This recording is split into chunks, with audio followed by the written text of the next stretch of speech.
Alright, what's up guys? Gonna live react to this new Diablo 4 quarterly update. This is just basically an introduction to it, nothing really new there, so looks like we're covering some actual systems of the game like itemization and Paragon updates. So let's get into the meat of this and see what we've got, and I'll react to it as we're going through it. So in Diablo 4, it looks like plus skill rank affixes are returning. As players invest points into skills, they grow in potency, and finding items with plus skill rank can speed that along. As a bonus, when the player equips an item with plus skills for a skill they haven't learned, they will have access to that new ability. It's a great way to try out new skills before you're able to invest in them. Getting a lucky drop that nets you a skill you'd like for your build 10 levels before you would otherwise have access to it is a huge boost. So that's kind of interesting. You could get items with plus to that skill before you're high enough level to actually put points in that skill. That's kind of cool. I like that. That's an interesting change as far as leveling goes. So it'll be interesting to see how that works. So here we have an example of a magic item that has a plus to skill. So we have a slowing large axe of flaying, and I wonder what max level is going to be, but this is a really high. You know, I don't know why they like to have these big numbers.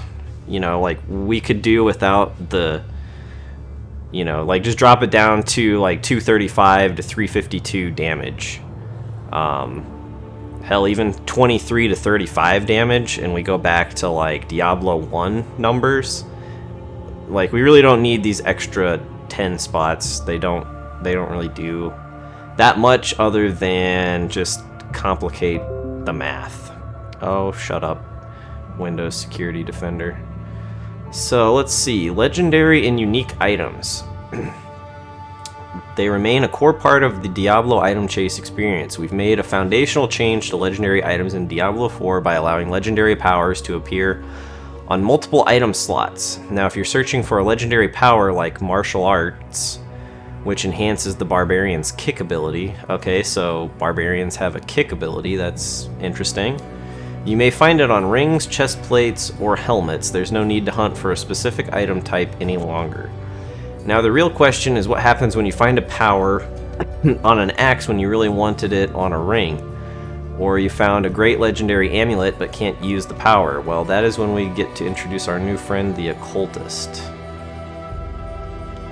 The occultist can extract a legendary power from a legendary item, crystallizing it into essence while destroying the item in the process. That essence can then be implemented into another legendary item, overriding the power that was present in the item at that time. Essence material can also be stored and used at a later time. Unique items cannot be modified in this way, keeping their fantasies intact, and as their name implies, unique. Okay, so what's like the tier? What are the item tiers then? Does it go rare, magic rare, unique, legendary? What's the power difference between a unique and a legendary, or what's the difference? Because in Diablo 3, you know, there wasn't really a difference, or was there? I'll have to check on that later. Now I'm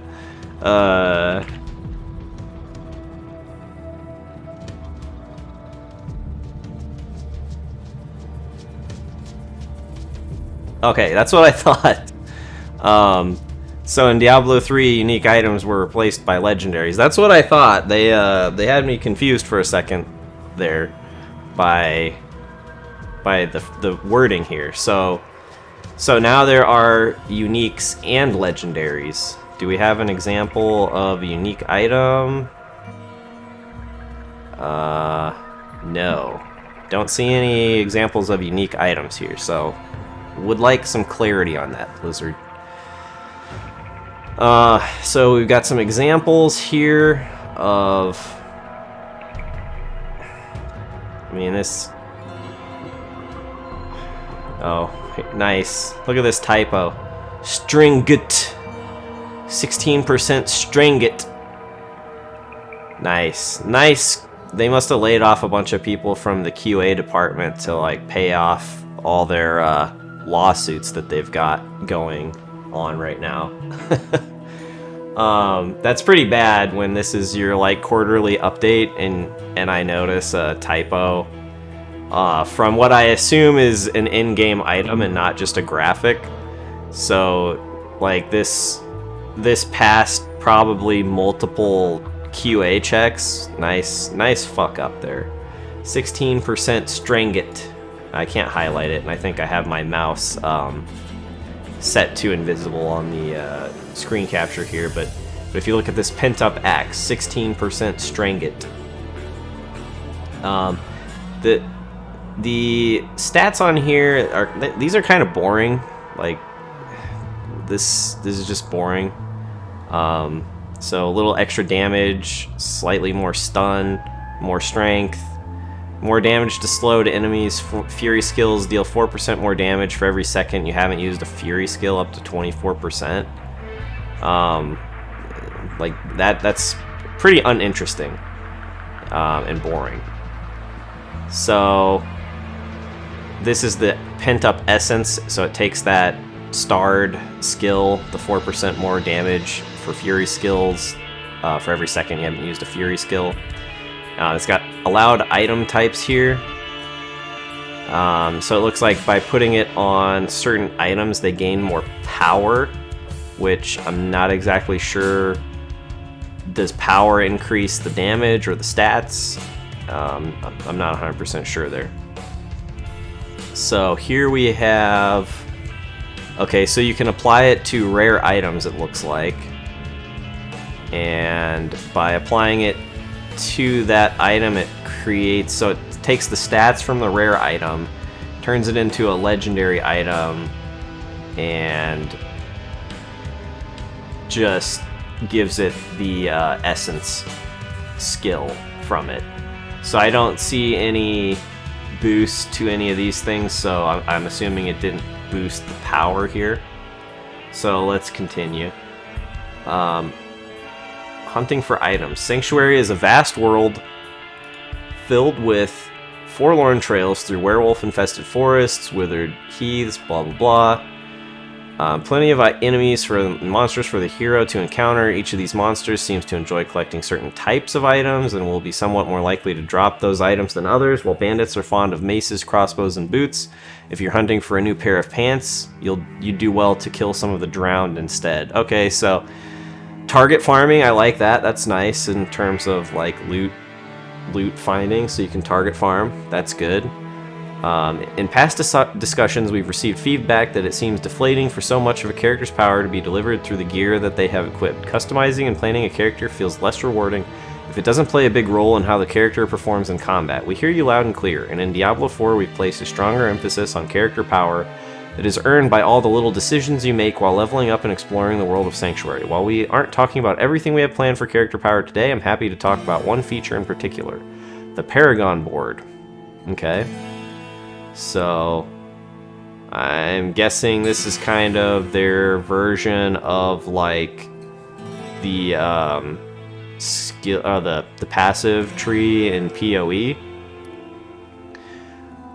So, the Paragon board. In Diablo 4, we've placed a heavy emphasis on build customization, ensuring that you can have plenty of control over how your hero grows. The Paragon board unlocks for each class at level 50, and as a distillation of this focus, your hero begins their journey through the Paragon system at the central starting tile of their class's intro board, and from there you make selections radiating outward. Okay, so it's basically like the PoE passive tree.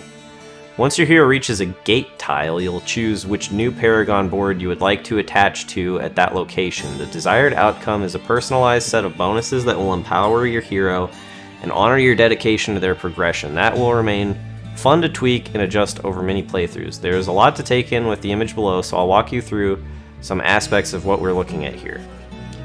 The Paragon board is comprised of many fixed tiles. As the Barbarian earns experience, they will earn Paragon points. which are used to unlock a connected tile. There are a few varieties of tiles that I want to walk through. Normal tiles. These tiles are straightforward, providing a small but meaningful stat boost. Normal tiles are connective tissues that can be found throughout the board and are quite common. Okay, so like the stats, passive nodes and PoE that you have to get just to move through the tree. Magic tiles. They are found in clusters throughout the board and provide a potent, more diverse set of benefits. As you might expect, they are less common than normal tiles, but are still plentiful. Rare tiles offer significant boosts in power upon entering the Paragon board for the first time.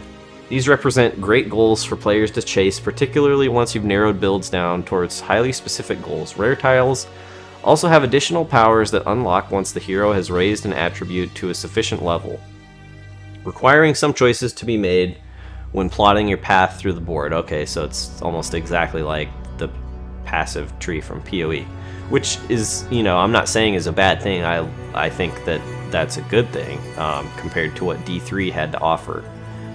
The legendary tiles. After the first Paragon board, each new board has a single legendary tile that can be found at its center. Legendary tiles impart a new legendary power to the character that earns it. So here we have examples. So an example of a common tile is +5 strength. A magic tile example is +10 fire resist.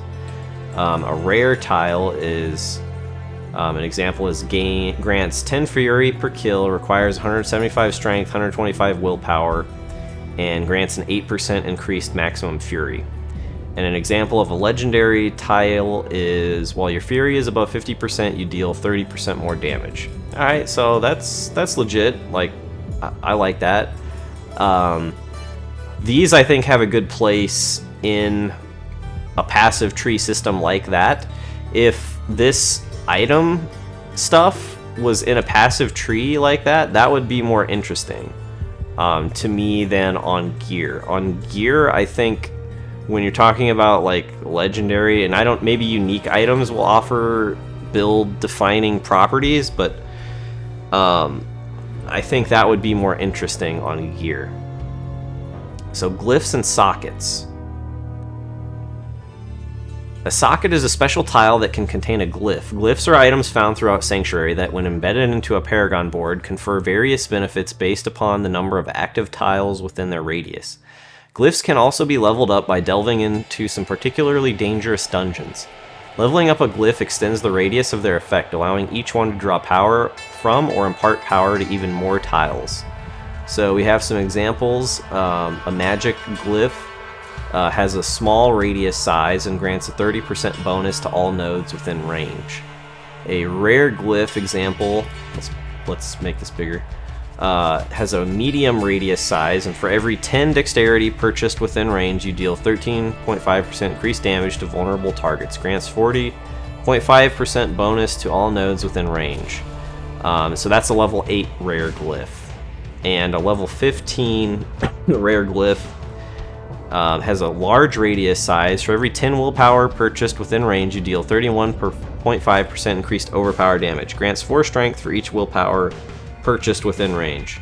So these are basically gems that you socket into the PoE passive tree, which again, this is great. Like, I have no issue with this. This is exactly the type of thing that Diablo needed to bring back into their game after what we got in D3, which was basically no customization outside of gear. So, and most characters used pretty much the same gear in D3. So, continuing on, gate tiles and board selection. A single gate tile lies at each edge of the Paragon board. So here's an example, how they're rotating the board to move on to the next board. So I'm wondering how many of these points you get per level, and it looks like maybe from the space here that there's room for 4 of these tiles. Let's go through this here. So on this next screen, it makes it look like there's maybe room for 4 total here. So you see that? Maybe there's 2. I don't know. It's hard to tell because it. So anyway, It'll allow you to unlock, select a new Paragon board to attach to your existing board. Each of these boards has unique tile layouts, new magic and rare tiles, and new legendary tile at the center. The Paragon board is extended from these gate tiles. Upon selecting from the Paragon board list, you will be able to place the board down, connecting it to the newly unlocked gate tile. You may also optionally rotate that newly placed board. We're hard at work on these and other features that we'll be able to share more about in future updates, though. For now, that's all from the systems team. Alright, so visual effects.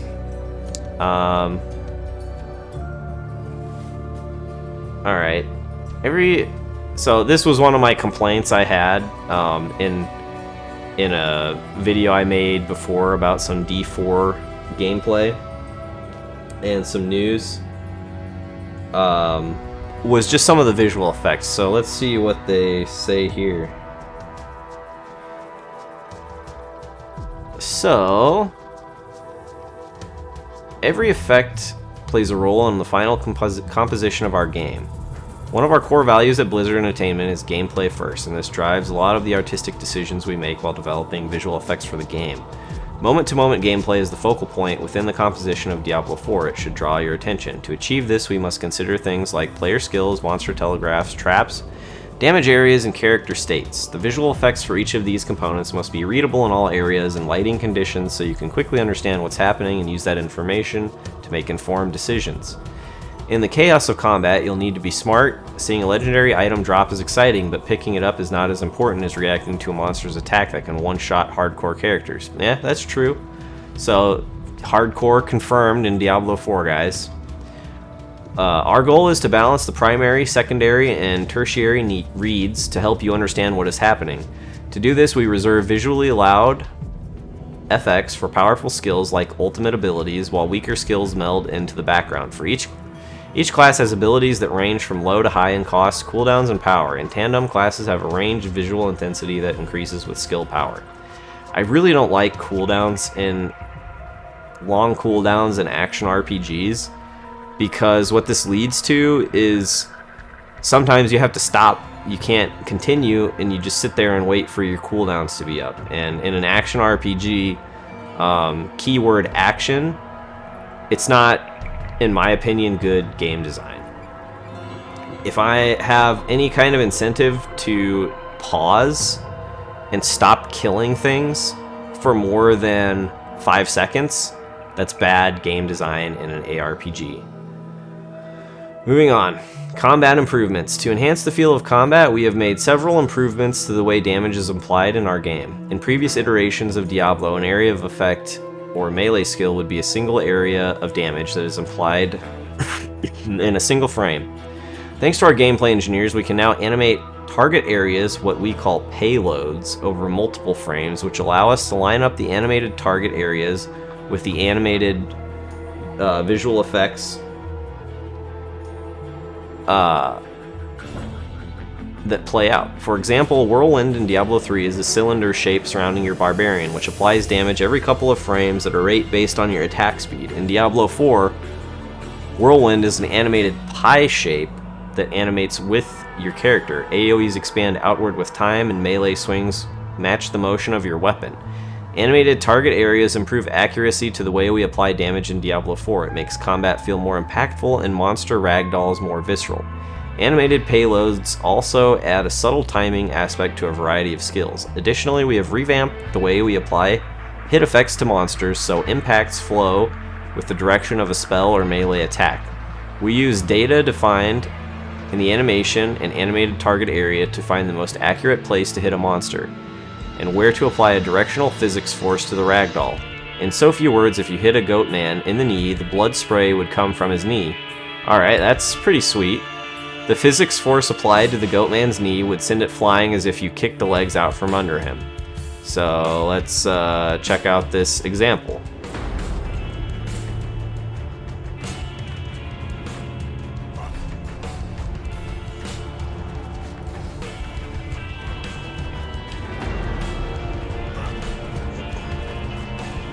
Oh, I see. Okay. So you kind of have to, oh, I really don't like the drag and drop whirlwind. Old damage area. Alright, yeah, that's cool. I wish it was more visually, like, you know, just like throwing mud on people. Still cool, though. Okay, so that was the kick skill. So you can, this is Sparta confirmed in Diablo 4, guys.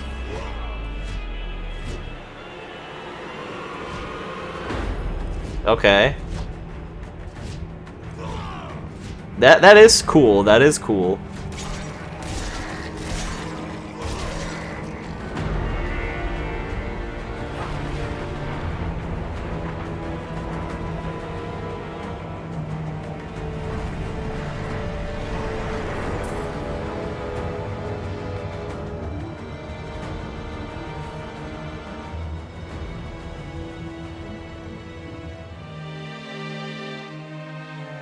Alright, so that's the end of that example.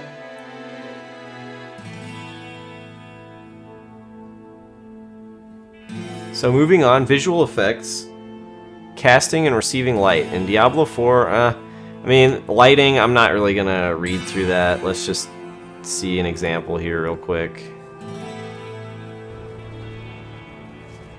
Yeah, I mean, that's not very exciting.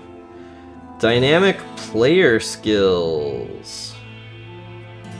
At the end of the day, it doesn't matter what the art looks like if the gameplay isn't fun. That's very true. Very true, Blizzard. Yeah. One of the goals for creating player skills is to ensure that the system design team has a variety of modifiers they can utilize to create meaningful skill trees, class mechanics, legendary items, and Paragon boards. Choices should affect more than your character's stats. I'm still confused on the unique and legendary. Like, was that supposed to be mentioned up there, or was that a mistake? Choices should affect more than your character's stats. Once we have a class skill we are happy with, the effects team adds the ability for the developers to dynamically change the size, intensity, and duration of the skill. The visual intensity of a skill will increase as you stack upgrades and items that increase the power of that ability. Alright, I do like that. In addition to these skill modifiers, we create variants of abilities that completely change the functionality of a skill or the damage type that it deals. These skill variants can be changed by the scale, intensity, and duration modifiers as well. This allows variants of skills to be affected by a wider range of legendary modifier groupings. Your skill tree Paragon decisions, along with the items you have equipped, will make your character look and play differently from other characters of the same class. Each of these ranges is handcrafted by an artist to ensure the art holds up at all supported sizes and intensities. We do not uniformly scale every piece of an effect when changing size and intensity. We modify things like spawn rate, velocity, emissivity, and color ranges to make certain the art still fits in the world of Diablo. Alright, let's look at this example.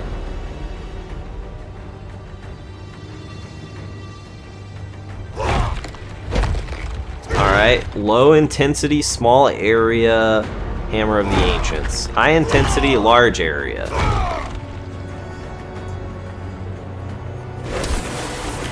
Frost Nova, weak version. Oh, okay, that's a big difference. That's legit.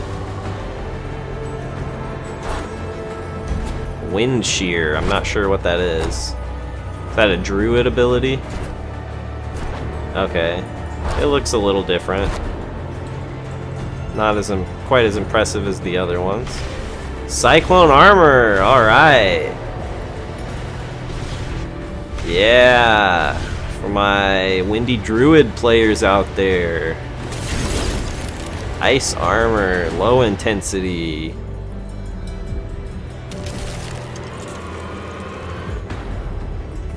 And high intensity. So is that just like invincibility, bubble? Earth Spike. Small area, low intensity, high intensity, okay. That could be bigger. I want to see that bigger. Lightning Spear, low intensity.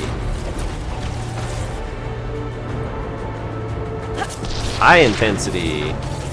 Yeah, I mean, it's a small but noticeable change in some of these skills. Frost Nova was the most notable. Death Blow. Okay. Oh yeah, high intensity Death Blow. I like how it kind of scars the ground. Incinerate. Alright, I hope that the turn radius when you're casting that is slower. You know, like it's a fixed turn radius and you can't just whip it around as fast as you can spin your mouse like in Diablo 3. Yeah, that just really took away from the feel of the game. So we want your character to look incredible as well. Our items are built in a way that allows us to easily apply weapon buffs to any weapon in the game. Not only will your legendary items do awesome things, but they will make your character look amazing as well. Here's an example where we apply the same fire and poison buff to several weapons in our game.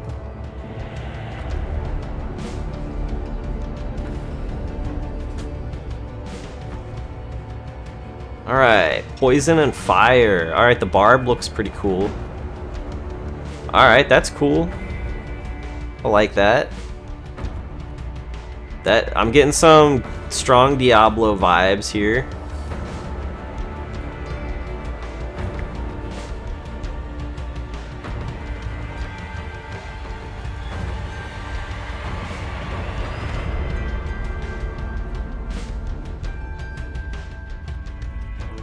Okay. Skill-driven deaths. Alright, I like that. Sanctuary is a dark gothic world filled with horrific monsters that do horrendous things. To survive in this bleak landscape, you must be merciless towards your enemies. We're bringing back a popular feature from Diablo 3, skill-driven deaths. This system allows you to decapitate, bisect, freeze, shatter, eviscerate, and burn your enemies, to give a few examples. With our new PBR pipeline, we can make blood, viscera, and gore even more realistic by having it react properly to the lighting of an environment. Every monster is built with a skeletal and muscular structure used for killing them in brutal ways. If your character is in the thick of combat, they will be covered in the blood spatter of nearby monsters. Over time, your character's armor will transition back to being spotless. Let's take a look. Death, Geo, and blood on characters. The Goat Man. He looks like he's been hitting the gym. Oh. So that's his skeletal muscular structure.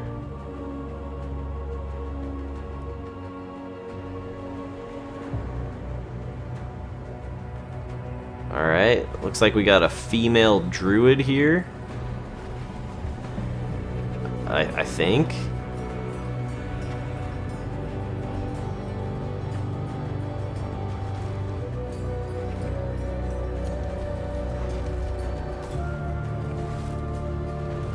Alright. He's got blood on his back. Or she.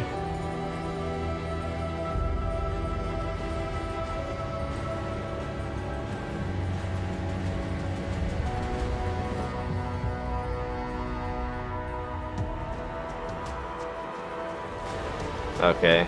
So it's fading away.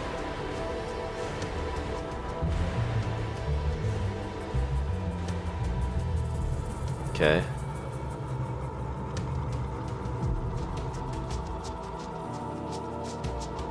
What is this? Just your health bar? Mana? Okay.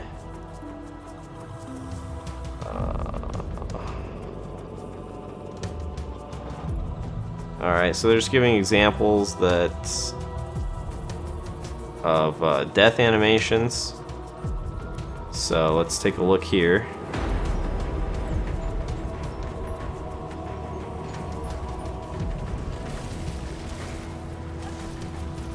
Alright. That's cool. That was another one of my complaints in that last video, was that the death animations didn't... Okay, yeah, he's definitely burned to a crisp. Alright, I like that. I like how he burned down to bones. But yeah, that was something I was saying in the last video I made about D4 gameplay, was it just looked like either the death animations weren't yet in the game, and maybe the ragdoll physics weren't set up properly yet.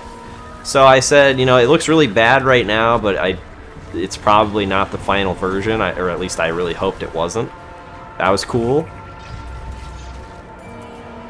That's cool. See some barbarians smash something. It's a big goat man. Okay, so the barb has like some movement skills that can drag enemies. There's a leap slam or leap attack.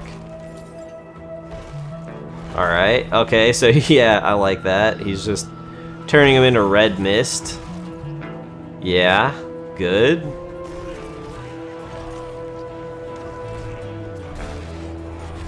Oh yeah, smash him. Okay. Watching this, I'm starting to feel a lot more optimistic about Diablo 4. Oh, did he just Sparta him off the bridge? Oh wait. Wait. Oh, I went ahead. I meant to go back. Okay. Okay. Alright. Sparta! Okay, so he summoned the ancients.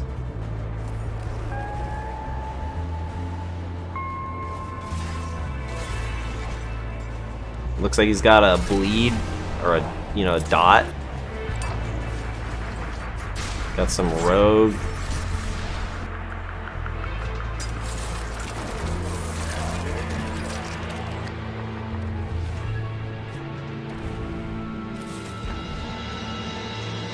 Okay, so I guess the rogue has stealth.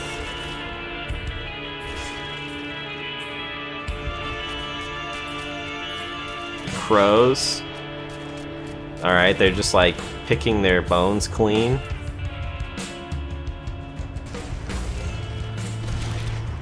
Yeah, elemental druid.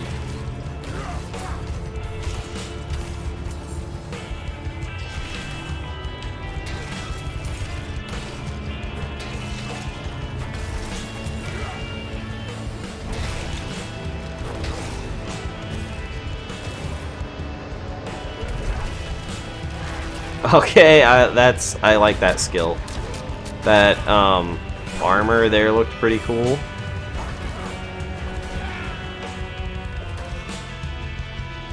I'm curious how the druid builds will work because, oh nice. Bowling druid confirmed.